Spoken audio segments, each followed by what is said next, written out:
Boyke Surinata from Harley Davidson, California. Oh my God, look at, check this channel, YouTube channel, Seke234 TV. It's horror, live, actual. You better check it out, okay? Subscribe, click, and like and comment. Of course, don't forget. Congratulations, guys. Assalamualaikum warahmatullahi wabarakatuh.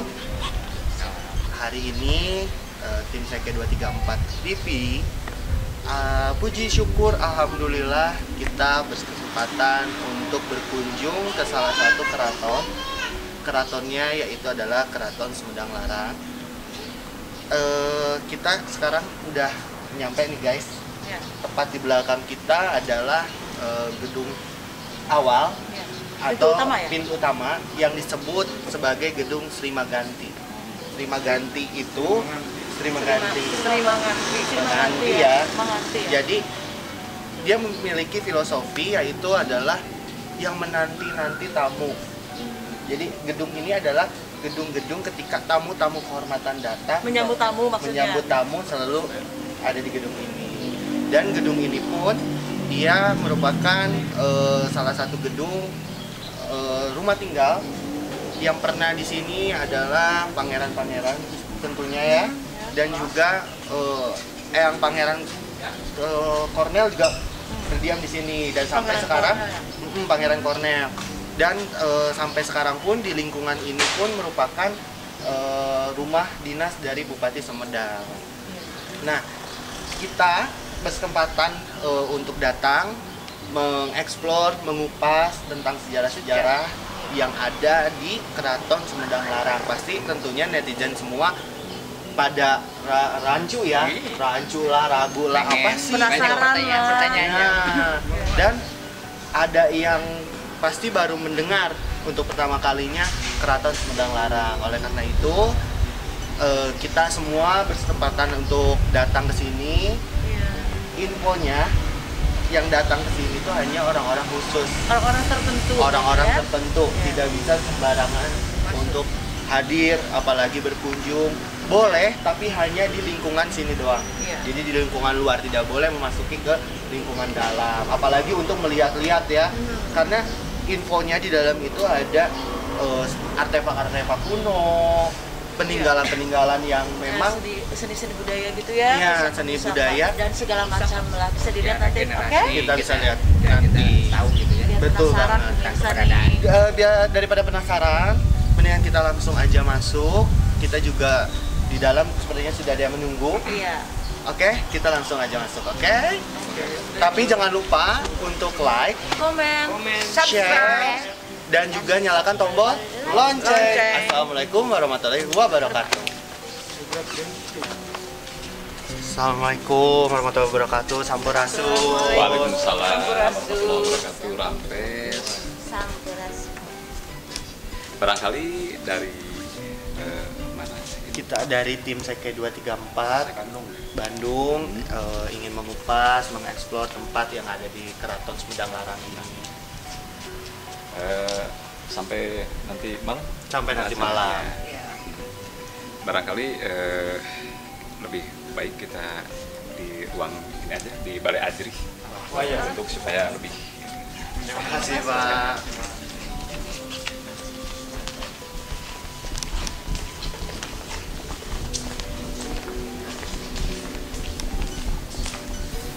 Hari ini kita ada di ruangan Balai Ajri, Balai Agung Sri Maganti. Balai Agung Sri Maganti yang mana ini udah 300 tahun ya. Ini dipakai untuk pertemuan teristimewa tentunya di zamannya gitu ya. Nah, kan yang dalam Bupati Sumedang, terus para gubernur yang kita tahu bahwa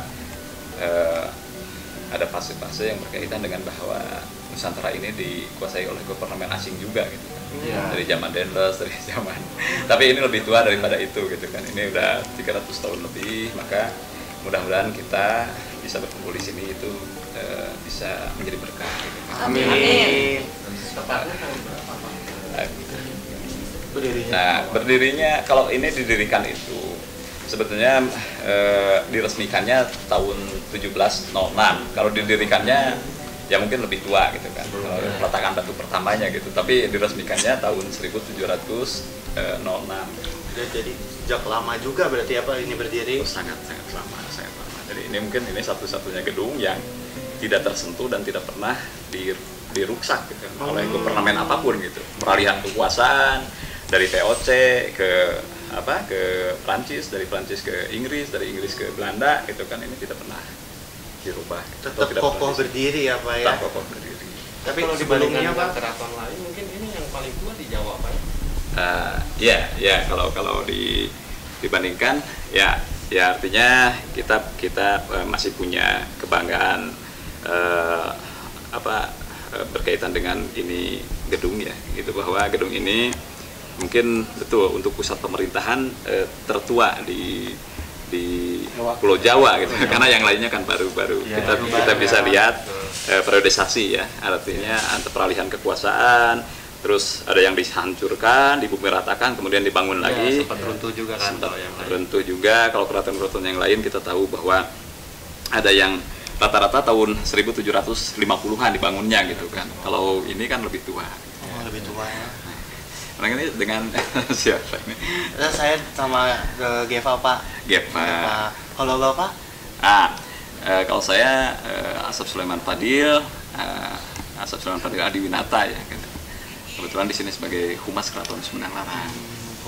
Humas Keraton Sumedang Larang. Bagaimana kita tahu bahwa hari ini value 500 tahun yang lalu itu kami mencoba berikhtiar untuk ruhnya dibangkitkan kembali. Kembali ya Pak ya. Karena mungkin sudah kata orang-orang tua itu sudah waktunya kita generasi putuh, generasi terbaik. Nek dirobohkeun ku anjeun, mangga, nek diadegeun deui, mangga. Yang penting itu kumaha anjeun gitu kan. Jangan sampai dirobohkan oleh bangsa kita sendiri ya Pak. Ya, apalagi itu kan gini.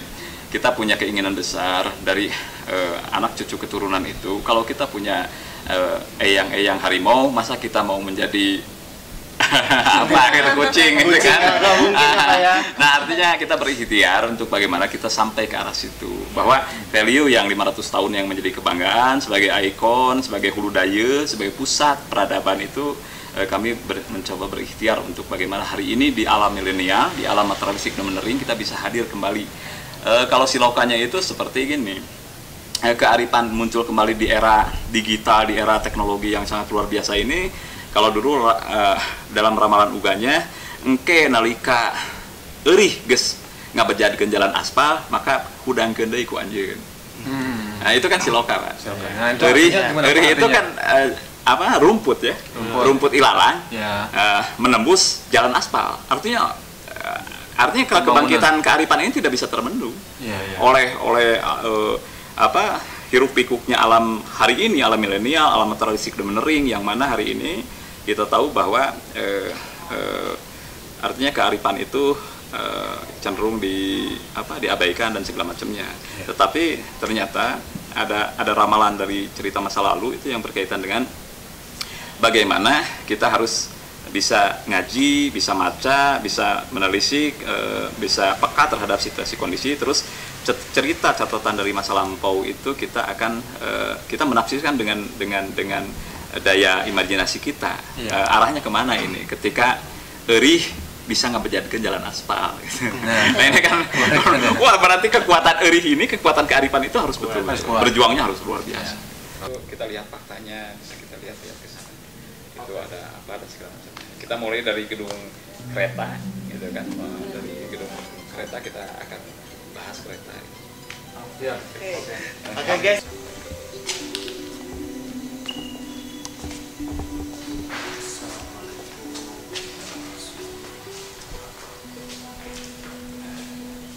Ini kereta Nagapaksi. Ini bagian daripada fakta sejarah bahwa di setiap keraton itu pasti ada kereta pusaka ya, kereta kencana Nagapaksi. Jadi kita bisa lihat ornamennya. Nah, ini ditariknya sama orang nggak sama kuda. Kalau yang ini ya Pak? Iya, yang ini kan. Kalau itu sudah sama kuda. Kayu Pak ya? Ya kayu sama kayu jati. Kayu jati ya. Kalau ke Kencana Naga Paksi ini kan pasti ada simbol-simbolnya Pak, filosofinya Iya. itu apa nih Pak? Ya ini berkaitan dengan itu ada Ganesha, simbol ilmu pengetahuan juga, atau simbol kita tahu bahwa di setiap tempat-tempat areal bencana itu ada patung Ganesha. Iya. Kalau dulu itu punya ikhtiar dari leluhur kita bahwa sebagai penyangga, sebagai paku untuk supaya bencana tidak terjadi itu, maka di setiap tempat rawan bencana didirikan simbol Ganesha. Nah, kalau ini perpaduan antara Ganesha terus naga, ya kita tahu bahwa naga ini kita kan suka bahwa kalau naga paling pasti persepsinya ke China atau Ya, Tiongkok. betul. Ya. Tetapi kita juga harus tahu bahwa ada sejarah kita bahwa dari Jambudipa itu negeri Bharata atau sekarang India ya, bahwa ada pasukan-pasukan dari laut itu yang itu disebutnya pasukan naga. Jadi sebelum ada kosakata naga yang diimpor daripada Cina, justru Nusantara sendiri sudah disebut para naga gitu kan, dengan mengendarai naga gitu kan, perahu naga dan segala macam. Jadi kemungkinan besar bahwa kalimat naga atau makhluk mitologi naga itu adalah kepunyaan Nusantara. Nah, itu. Karena dari berbagai macam naskah itu diberitakan naskah yang terkuno tentunya. Nah, ini ada simbol naga, simbol Garuda dan simbol Ganesha ya. Ini perpaduan ilmu pengetahuan, kekuatan, terus wawasan. Karena kita terbang tinggi Garuda, kita berkuasa di tadi yang disebut kita jaya di darat, Kartika Eka Paksi, kita jaya di laut, Jari Spepa Jaya Mahe, kita jaya di udara, Swabuana Paksa gitu kan. Ini yang menjadi simbol kearifan Nusantara yang bisa kita banggakan bahwa kita itu adalah produk manusia-manusia terbaik di muka bumi gitu kan. Jadi jangan minder ketika kita menjadi seorang Nusantara. Ini simbolnya. Kalau ini Pak, khusus kereta Kencana Naga Paksi ini yang bisa menunggangi ini siapa nih Pak? Kalau ini Kanjeng Dalam Bupati Sumedang. Jadi artinya dulu itu Kanjeng Dalam itu tidak seperti sekarang ada hubungan timbal balik, ada PAD, ada anggaran belanja negara. Ya. Kalau dulu itu yang jelas government Hindia Belanda atau government asing itu hanya mengambil, tidak memberikan. Jadi artinya secara ini bahwa bupati, Kanjeng Dalam Bupati atau apapun sebutannya itu adalah raja. Karena dia mengusahanya Raja Mandala, raja yang di bawah kendali government gitu kan. Tetapi untuk masyarakatnya adalah raja. Raja ya. Kenapa? Karena kalau dia ingin punya banyak tentara, ya buat zona-zona ekonomi sehingga bisa bagaimana menggaji pasukan atau yang disebut jaga satru, jaga baya atau apapun dan segala macam. Boleh Pak, kita lanjut ke kereta Kencana berikutnya. Kalau yang satu ini lebih besar ya Pak ya? Nah ini untuk kekinian ya, berkaitan dengan acara-acara besar, Kirap gitu ya? Kirap, untuk kirap mahkota, untuk kirap keraton Sumedang atau hari-hari besar atau apapun, misalkan keluarga kerajaan itu kan untuk mengadakan acara-acara ini yang ini ditarik oleh kuda. Ini sama Naga Paksi tidak rubah, cuman ini artinya duplikat dari sini, dari yang asli. Nah ini sama, filosofinya sama, Garuda, Ganesha dan semua ini dibuat lebih menyeramkan, lebih besar dan ditarik oleh kuda.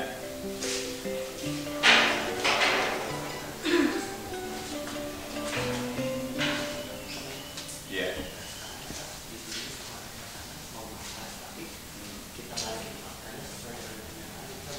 Iya, bahwa betul tadi artinya terus maka diikat bahwa yang di sini itu yang itu ya pakai mahkota, pakai.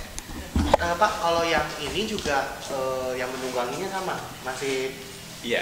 bupati juga. Iya, ini Saat ini masih kalau ya. sekarang itu ya Sri Radia Anom gitu kan. Kalau yang lainnya enggak. Cuma digunakan untuk Bupati acara juga khusus ya. Iya.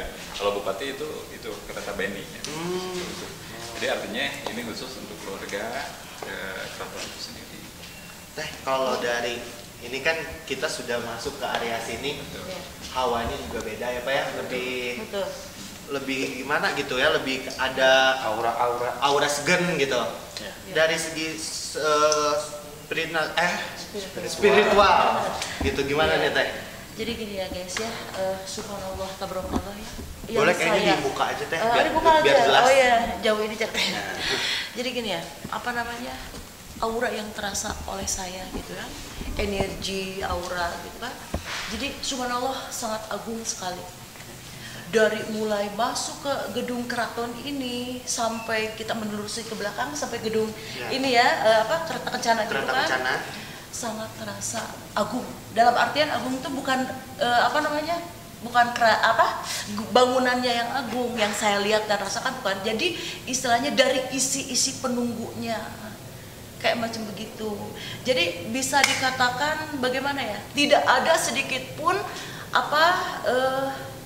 kayak makhluk-makhluk yang bagaimana Pe? Punten, kayak kuntilanak, ya nggak ada ya? sama sekali yang saya lihat. Ini real loh pemirsa. Bisa di ini kan untuk orang indigo lah ya, orang yang bisa melihat dan bisa merasakan energi, bisa dirasakan saat ini pun, gitu kan? Jadi real, sangat real sekali ini yang bisa dirasakan sama saya, mungkin sama kalian-kalian juga. Dari energi, dari aura, subhanallah sangat agung sekali. Kuat dan tapi positif sangat ya. Positif. Di sini memang tidak ada sedikit pun atau 0 berapa persen pun tidak ada negatif. Gitu. Negatif kayaknya menjauh. Ya nggak akan ada yang berani dong istilahnya. Aduh, Bapak, punten. Ini mah yang ada di sini. Ini pun gitu. Istilahnya kereta ini pun jadi dia memakai mahkota. Mungkin bukan dari ini kalangan ecek-ecek ya, dari kalangan istilahnya leluhur yang sangat luhur sakti madraguna lah muncul Sundana nama gitu kan. Bapak punten, Teteh punten. Ya.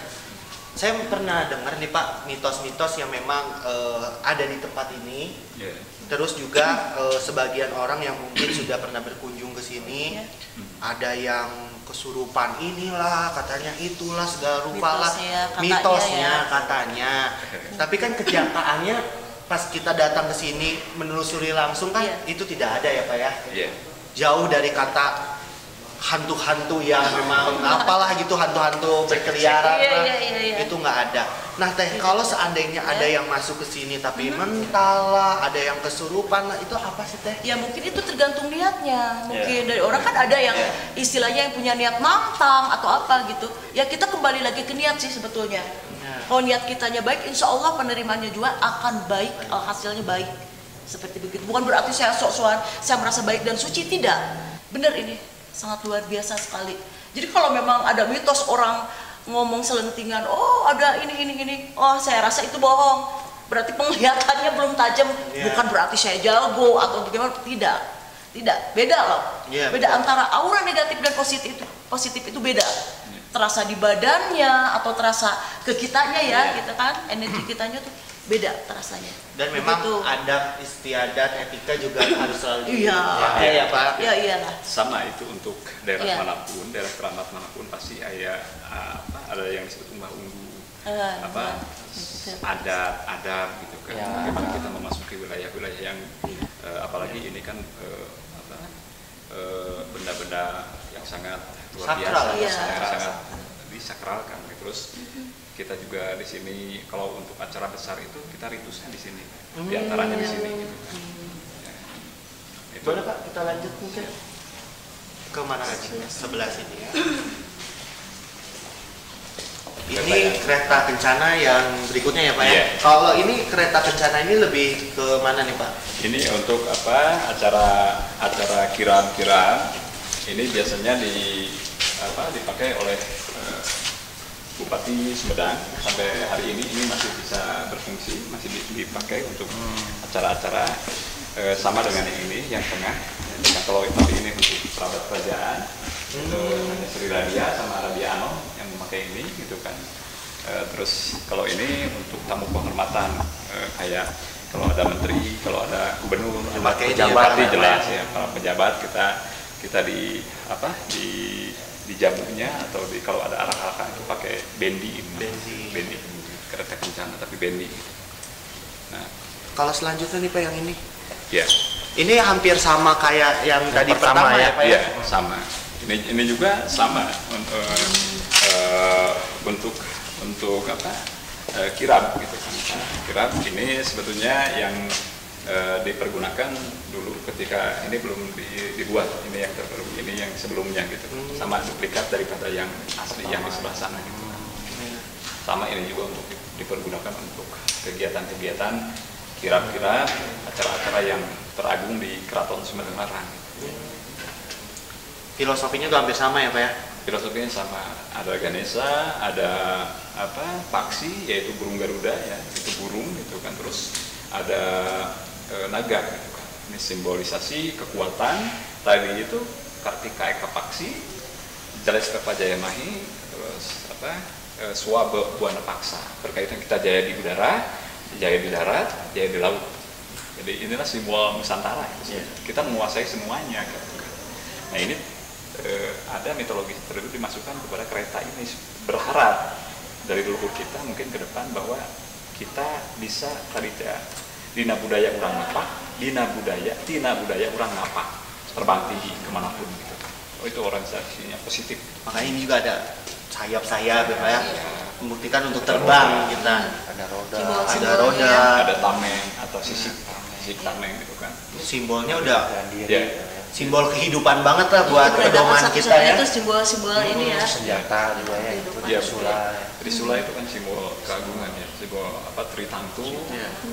Trisulanya kan bisa kita lihat. Pak boleh dijelasin nggak Tritangtu itu apa, Trisula apa? Ya Tritangtu itu bagian pedoman hidup untuk bagaimana kita menata kelola alam sumber daya apapun gitu kan. Kalau di sini kita tahu di kita itu ada perintah dari nenek moyang kita ya, bagaimana kita harus tata salira, itu kan, atau tata raga ya, kemudian tata nagara, tata buana, kemudian tata surya. Nah itu disimpulkan dalam konsep pengaplikasiannya itu mengadegan alam dengan konsep garis besar haluan negara dengan Tritangtu.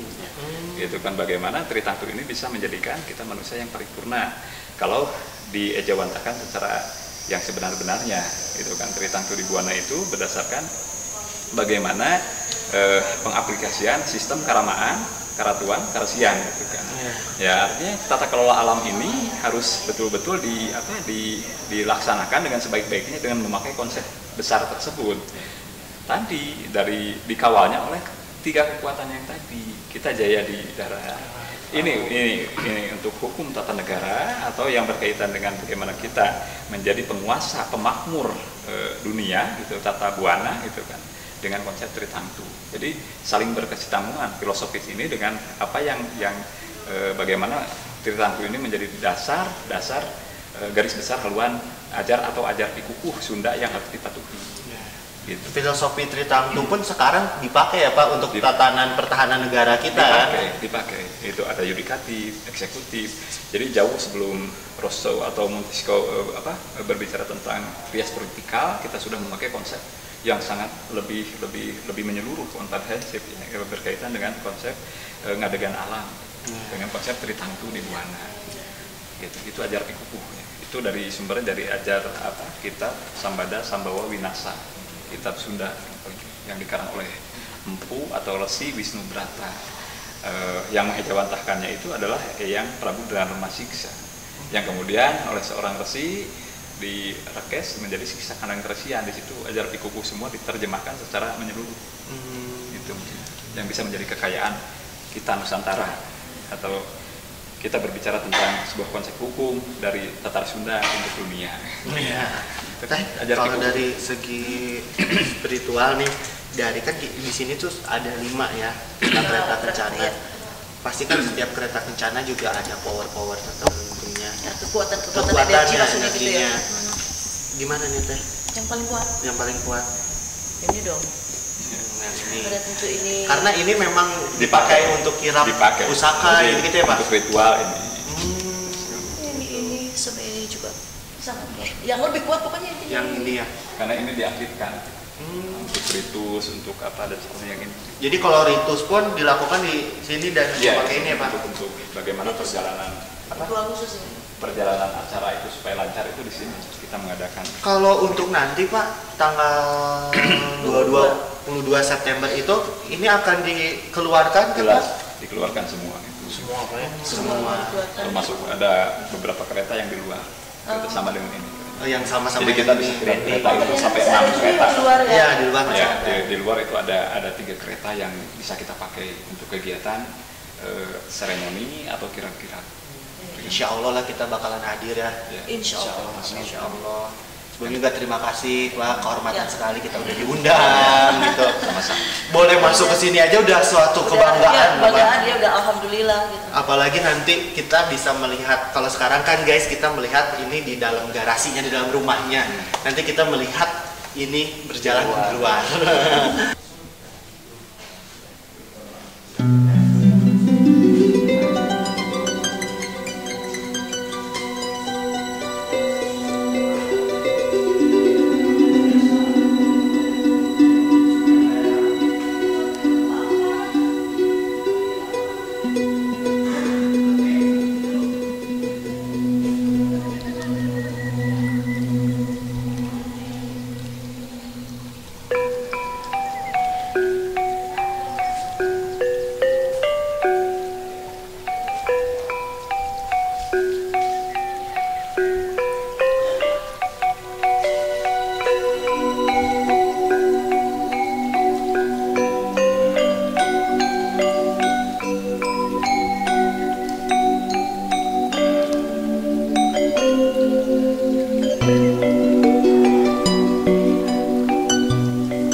Oke, sekarang kita sudah berada di dalam ruangan kesenian ya, ruangan kesenian.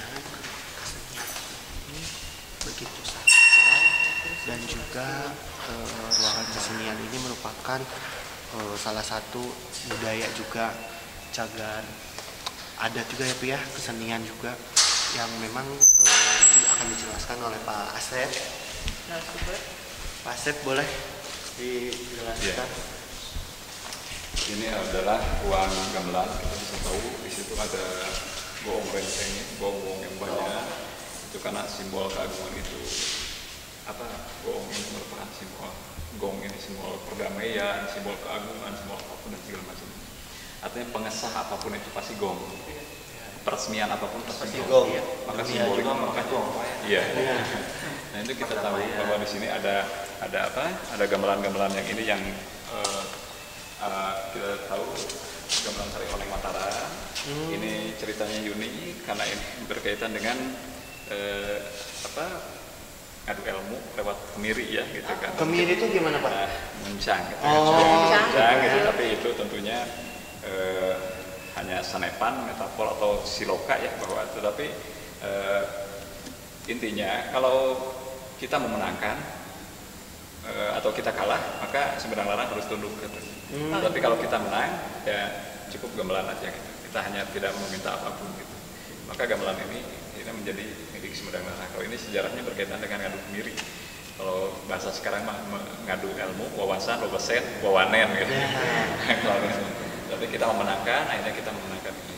Nah itu yang ini lebih tua.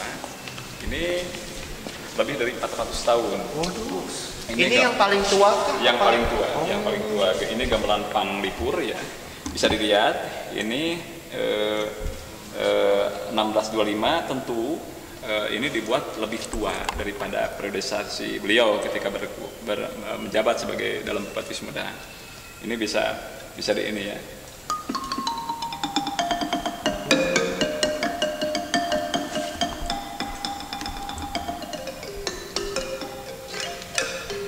kayu ya Pak ya? Kayu tapi dia bernada loh dan string. Boleh nggak? Boleh. Kita bernada. Nah, ada nadanya guys. kita di dalam berbagai catatan naskah kuno, ya, babat tanah Jawa atau babat Tatar Sunda itu sendiri, bagaimana kita tahu bahwa nenek moyang kita itu sudah menguasai metalurgi atau ilmu metalurgi yang sangat luar biasa dahsyat. Artinya metal itu kita sudah bisa membuat untuk perkusi, ya, untuk alat-alat musik dan segala macamnya gitu. Artinya ini bagaimana betul-betul pas gitu kan untuk mempola ini baja atau metal sehingga menimbulkan suara yang sangat luar biasa gitu kan. Nah, ini teknologi nenek moyang kita yang sangat dahsyat. Jangankan senjata, membuat alat musik saja kita sudah dari metal. Yang mana di dunia lain itu baru mengenal kulit binatang dan kayu. Iya, kayu. Nah, artinya bahwa kita harus bangga nenek moyang kita itu mewariskan, atau nenek moyang kita itu adalah bukan sembarangan gitu kan. Iya, betul. Leluhur yang sangat luar biasa yang patut kita banggakan, yang mana kita prihatin hari ini kita dijauhkan dari sejarahnya sehingga kita menganggap nenek moyang kita itu primitif, tidak tahu menahu tentang peradaban, teknologi dan ilmu pengetahuan. Nah, mungkin kita yang harus menginformasikannya bahwa tidak seperti itu, bahwa nenek moyang kita itu justru tadi bagaimana bisa berbicara di pentas dunia dengan karya-karya yang jauh dari peradaban adapun nenek moyang kita sudah membuat ini. Ketika di daerah lain belum ada. Artinya ini dibuat sebelum adanya Amerika. Iya. sebelum ada musik-musik ya. Ada musik-musik apa-apa. Kita harus bangga kita sebagai pelopor memakai metal untuk menjadi alat musik. Iya. Gamelan itu satu kekayaan. Kalau di sebelah sana itu apa Pak? Ada kayak wayang-wayang gitu, guys, boleh? Itu bisa berjalan. Tapi terbatas ini. Oh iya, boleh. Pak, sampai sebelum kita ke dalam ada ini. Ya. Kalau ini beliau itu adalah dalam Bupati Sukabumi yang keturunan Sumedang. Ini beliau Pak Surya Darulingrat, Bupati Sukabumi, yang bagaimana kita tahu ini kalau gamelan ini yang dihibahkan dari pengusaha perkebunan teh Parakan Salam untuk dihibahkan, atau teh dan kopi ya gitu Pak. Ini gamelan produksi, kita bisa lihat ini tidak asli kita, ini produksi Thailand, ya, produksi Thailand, terus ada unsur Tiongkok juga, gitu. Ini hibah dari Gubernur Hindia Belanda kepada dalam Bupati Sukabumi yang keturunan Sumedang, kemudian dihibahkan kepada Museum Lukisan untuk supaya dirawat. Kalau ini mah tapi ini ada cerita yang sangat unik karena ini dipentaskan ketika peresmian Menara Eiffel. Artinya ini juga sudah berumur hampir 200 tahun gitu kan. Jadi kan adat istiadat kita hampir pun sudah gitu kan. Adat istiadat kita pun selain juga menjadi pelopor dan memang menjadikan saksi ya Pak, saksi bisu. Betul. Untuk peresmian itu artinya apa? Artinya ini dipandang oleh Eropa itu sebagai alat modern kenapa dari metal gitu kan. Ini sudah seperti ini gitu kan. Alat modern dan memang unik. Iya, betul. Mari Pak kita di zamannya sangat modern. Nah, ini ada wayang, di sini ada wayang mapak ya. Wayang kita ini yang kita bisa tahu itu ada yang ini di zaman Pangeran Sugih ya, bagaimana kita sudah masyhur berkaitan dengan prosesi apapun, tetapi tentunya untuk para priayi ya. Kalau dulu itu pelayan besar, kerabat kerajaan, pesta dan segala macam, karena sesuatu yang sangat agung dan mahal. Nah, ini yang kepunyaan dalam Talun. Dan bahkan ini wayang ini merupakan salah satu yang ingin diklaim oleh orang lain ya Pak. Oh betul. Padahal ini asli dari kita. Asli dari kita, gitu kan. kita bagaimana kita ini kan wayangnya wayang golek ya, wayang golek gitu. Kita tahu ada perbedaan dari Jawa ya dengan wayang golek gitu kan. Kalau Jawa itu kan dari kulitnya. Ya, Tapi kita ini yang jadi ini ketika ini diukir utuh kayak manusia kayak apa, walaupun ini pergambaran dari sifat, tetapi tidak kena pasal ini pembuatan patung atau apapun untuk dikeramatkan dan dipuja, sehingga tidak bergesekan dengan Islam. Bahkan Islam sendiri dakwahnya lewat wayang. Nah, gitu. Pak, kalau di lingkungan Keraton Sumedang Larang ini kan sekarang ini banyak banget alat musik. Apakah ada hari-hari tertentu ataupun jadwal-jadwal tertentu untuk melakukan pergelaran kesenian? Iya, kalau ini kan kayak Parakansala kayak itu suka dipentaskan di event-event yang besar gitu kan, di gedung negara, di Jakarta dan di gedung negara di sini gitu, dan apalagi di keraton sendiri gitu kan. Kalau mau ini ditabuh semua itu biasanya hari Minggu. Di sini ada latihan tari klasik gitu kan. Tari klasik kita kalau datangnya hari Minggu itu setiap pagi ada event langsung, ada tutorialnya di sini gitu kan. Ada pelatihan berkaitan dengan gamelan dan tarian gitu kan.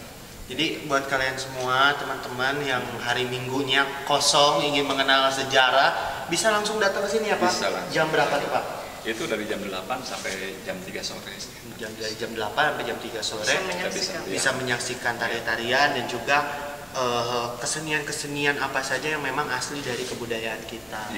Kalau bukan kita yang melestarikan, mau siapa lagi? Jangan sampai nunggu nanti diklaim orang baru kita ribut.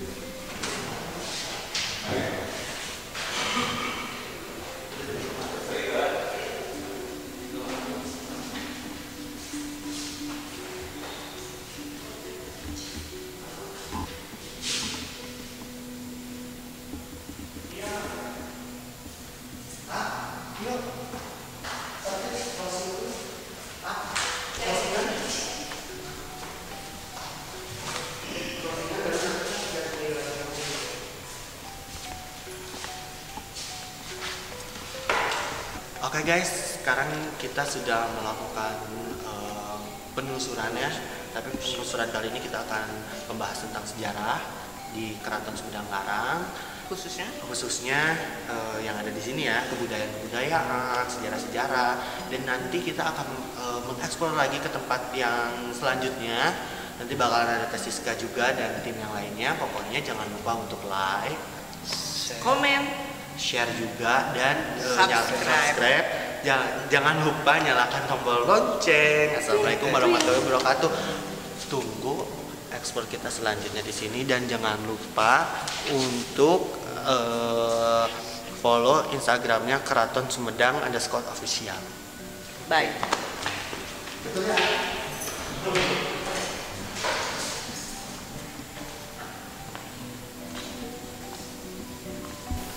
Oke, sekarang kita udah ada di mana nih Pak? Bumi Kaler.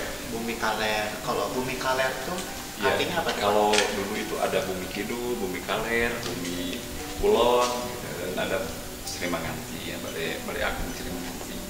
Ini dulu dipergunakan untuk diamnya para istri raja atau kanjeng dalam bupati.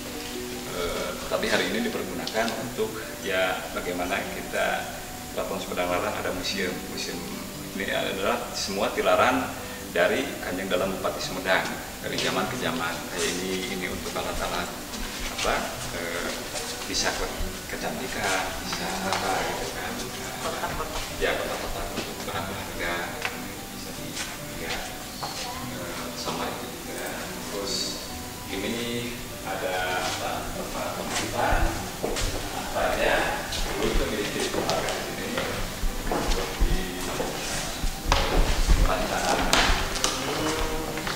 setelah ditanam apa raja itu ditempatkan di sini untuk para tamu agung itu melihat bahwa dulu itu kan sangat disakralkan ya tradisi ditanam untuk anak raja.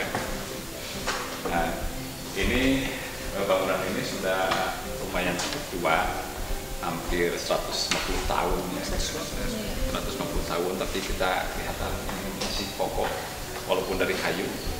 Dan paling ada beberapa yang diganti gitu karena faktor usia.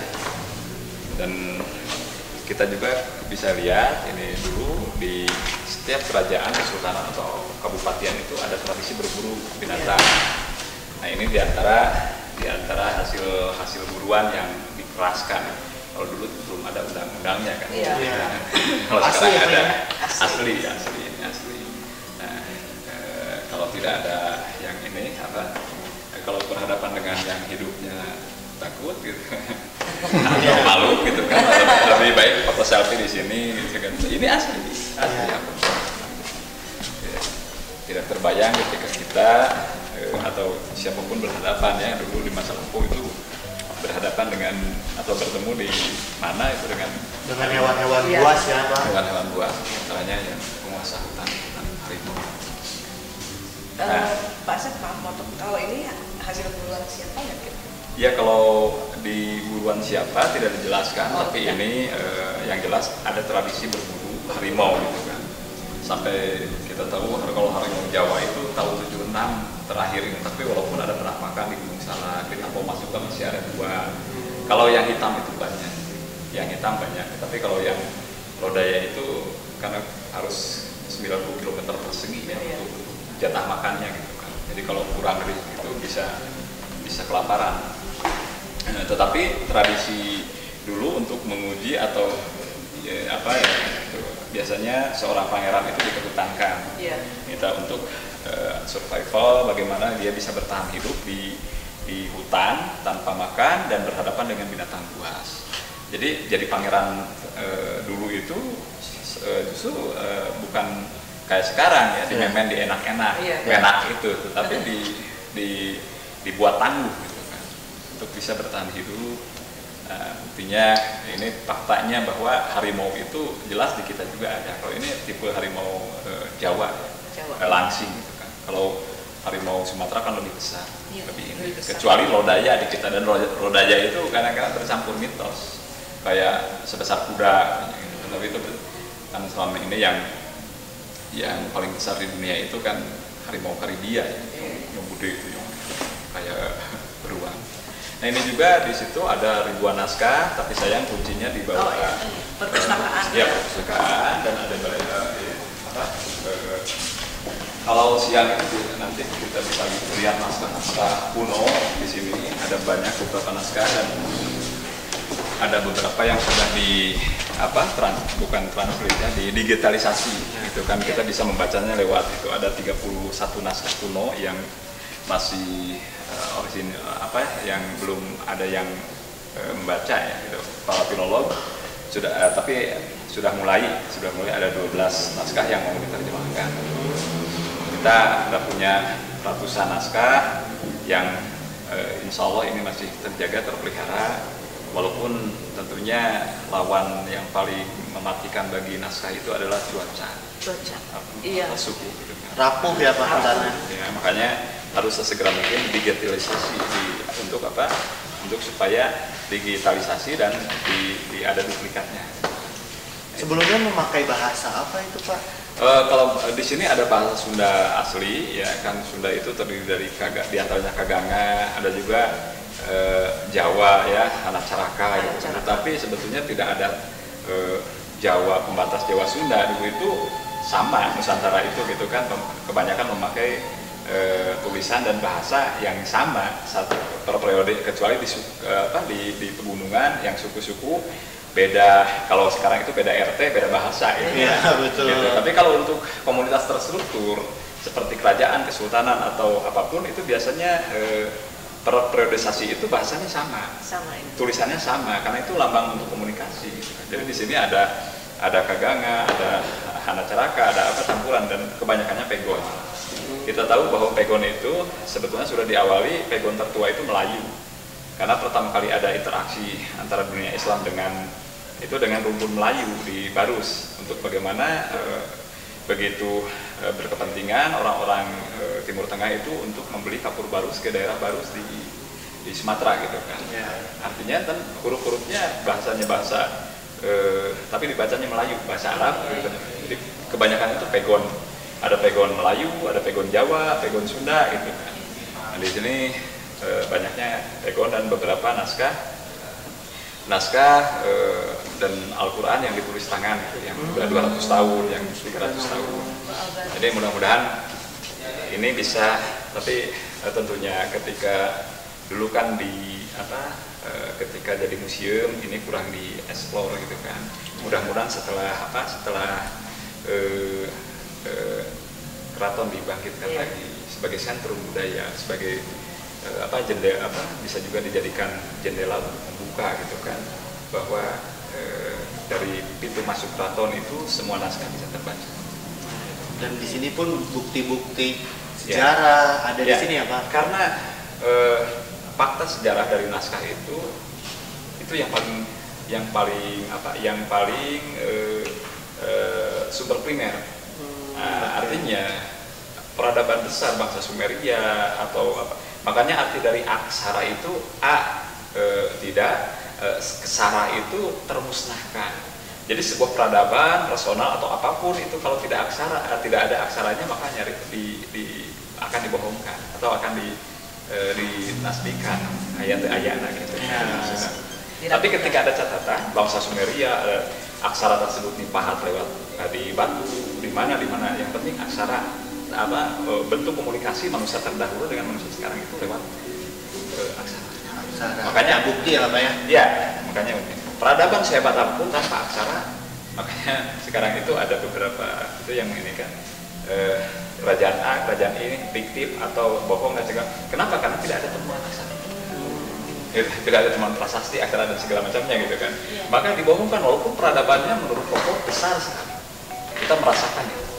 Sebagai penghubung juga ya. Sebagai penghubung aksara. Pak, kalau di situ ruang mana? Nah, itu ruang kerja Pangeran Cornel. Itu yang tadi itu atau yang tadi sempat kita bahas ya Pak? Iya, Pangeran Kusuma Dinata 9. Nah, ini ruang kursi.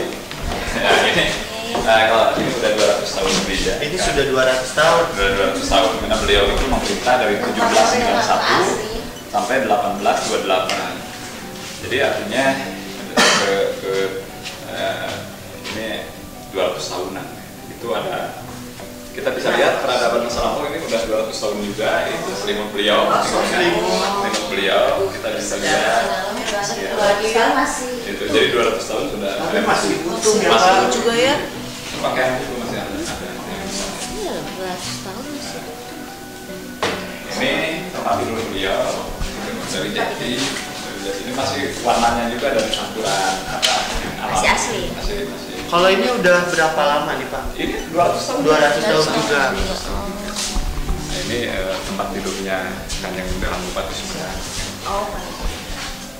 200 tahun tapi sudah menciptakan ukiran-ukiran ya Pak ya? Ya, artinya ya kita sudah bermurabak tinggi dari ragam hias. Kalau Nah, ini sebagai lukisan gambaran bagaimana ada tindakan heroisme dari beliau ketika bagaimana kita tahu bahwa Anjar Pananukan yang 1000 km itu diawali dari Anjar ke Pananukan, itu yang paling tercurang itu Sumedang dan Megamendung atau Cianjur. Cianjur ya. Ya, itu jadi ada dua perlawanan yang sangat sengit, walaupun betul dibayar ya. Ini Denles itu membayar, bukan cuma seperti kita tahu sekarang ya, investasi di jalan tol itu pasti dibayar gitu kan. Tapi karena jalannya curam, ini harus ekstra alat beratnya, ekstra apa dan segala macamnya. Ketika banyak berjatuhan korban, habis itu banyak ularnya, terus cadasnya yang luar biasa, maka beliau melakukan tindakan protes. Jadi artinya ya saya sih membela wilayah saya, rakyat saya, jangan sampai terjadi banyak korban, maka saya meminta bantuan. Dan ketika Anda tidak merealisasikan dan memaksa saya untuk melakukan tindakan-tindakan yang ini, saya ya akan melawan daripada saya mencederai nurani rakyat. Makanya itu yang satu tangan kanan keris naga sasra, yang satu itu berjabat tangan. Itu tanda bentuk perlawanan. Siapapun yang dihadapi oleh beliau, mau Denles, mau Hank William Johnson, mau apa dan segala, tetapi itu adalah bentuk protes kepada ini kan. Kalau folklore beda-beda, tapi kita yang jelas bentuk protes perlawanan dari rakyat Sumedang terhadap pemerintahan Prancis itu ada. Ini kan Prancis. Oh, Prancis ya. Prancis, anak buah Napoleon Bonaparte. Jadi beliau sosok pemimpin yang mengayomi warga, Sangat masyarakat, siap berkorban. Siap. Daripada ini kan bisa tergambar di ilustrasinya.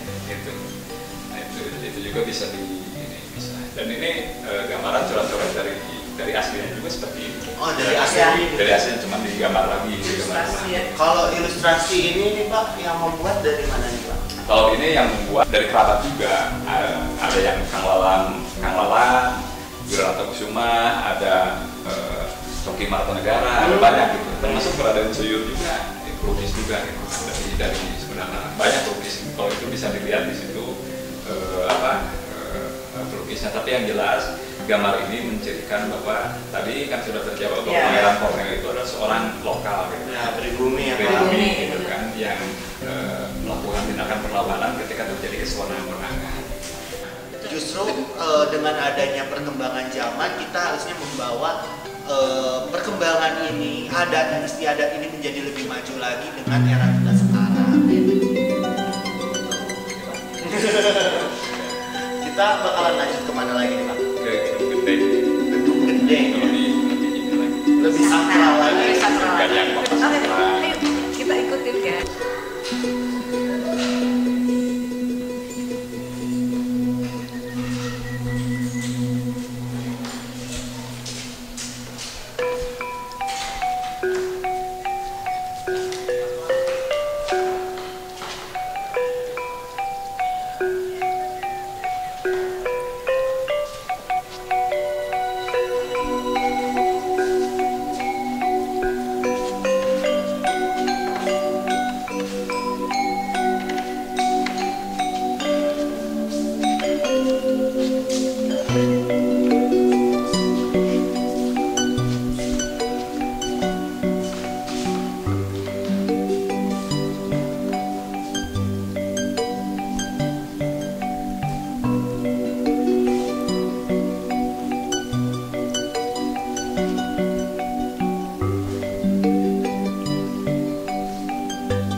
Jadi kebanggaan keturunan dari beliau yang